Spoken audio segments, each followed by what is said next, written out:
SSC নিয়োগ দুর্নীতি মামলায় জেলে রয়েছেন বড়োয়ার তৃণমূল বিধায়ক জীবনকৃষ্ণ সাহা।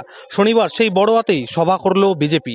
সভায় বিরোধী দলনেতা শুভেন্দু অধিকারী, সাথে ছিলেন প্রাক্তন বিচারপতি তথা সাংসদ অভিজিৎ গঙ্গোপাধ্যায়। সেই সভা থেকে রাজ্যের নিয়োগ দুর্নীতি নিয়ে সরব হলেন প্রাক্তন বিচারপতি তথা বিজেপি সাংসদ অভিজিৎ গঙ্গোপাধ্যায়।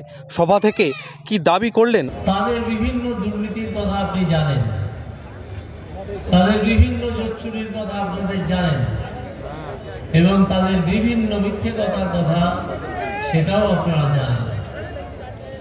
আপনারা নিজেরা একটা হিসেব করুন, আজকে যারা এখানে মুসলিমরা উপস্থিত আছেন, আপনারা কতজন এমপ্লয়মেন্ট পেয়েছেন এই তৃণমূলের শাসনে?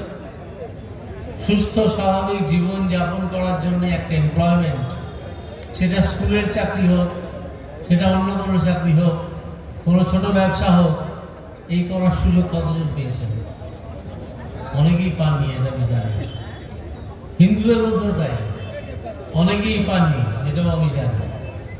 চাকরি যে টাকা দিতে পারবে তাকে বিক্রি করে দেওয়া হয়েছে, সে হিন্দুই হোক আর মুসলিমই। এই যে দুর্নীতি এবং চুরি জোচ্চুরির ব্যবসা, এইটা থেকে আমাদেরকে মুক্ত হতে হবে, এবং এই মুক্ত হতে গেলে তৃণমূলকে শাসন ক্ষমতা থেকে সরানো অত্যন্ত জরুরি।